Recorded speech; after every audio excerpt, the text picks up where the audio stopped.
What CBDC and digital IDs and vaccine passports will do is they will snap into place a fourth fence. And when that fence snaps into place, we are locked down financially and digitally.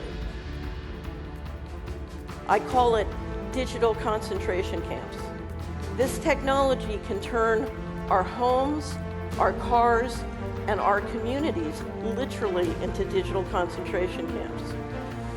When I say that, people don't believe that the vision is this dark, but I want to show you 3 videos to give you a sense of what this feels like.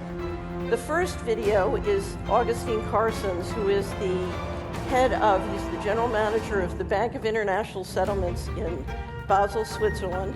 Who here knows who the BIS is? So this is the central bank of central banks. 63 central banks are members of the BIS from Basel, Switzerland. The rarest thing in the world is to see a central banker tell you the truth. Now you're going to get to see a central banker tell you the truth, a very rare moment. We tend to establish the equivalence with cash, and there is a huge difference there. For example, in cash, we don't know, for example, who's using a $100 bill today. We don't know who is using a 1,000 peso bill today. A key difference with the CBDC is that central bank will have absolute control on the rules and regulations that will determine the use of that expression of central bank liability. And also we will have the technology to enforce that. Those 2 issues are extremely important, and that makes a huge difference with respect to what cash is.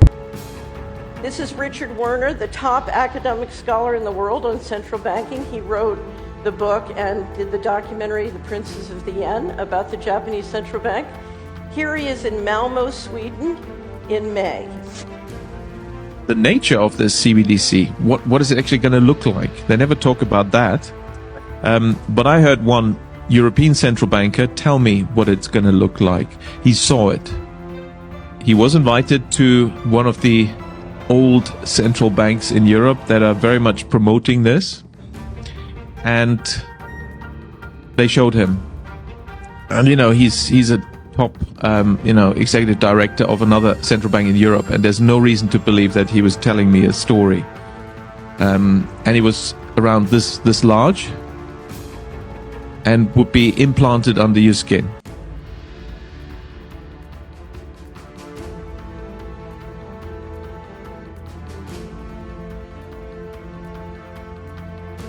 The latest breakthroughs. Turns out one of the biggest discoveries is actually this tiny. See how small that is?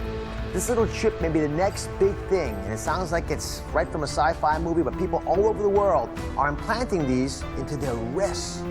So I asked my producer, Dean, to find out more about this cutting-edge technology and what it could mean for your health.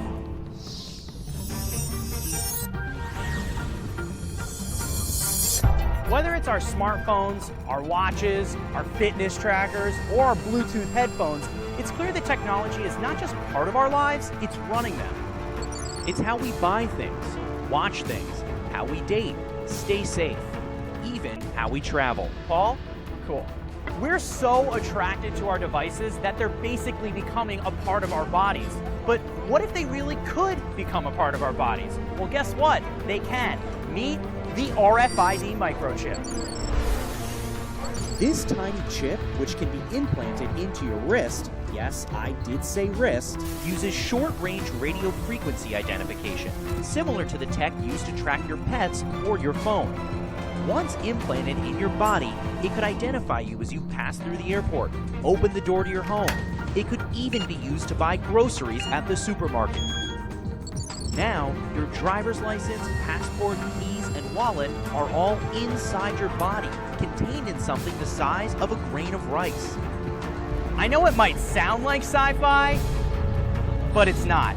10,000 people have already been chipped, and the number is growing. The possibilities are limitless, especially when it comes to your health. Imagine you're rushed to the hospital without any identification, but with just one scan of your chip, doctors know your name, date of birth, medical history, insurance, blood type, allergies, even the medication you're taking. This chip in your wrist won't just change your life, one day it might just save it.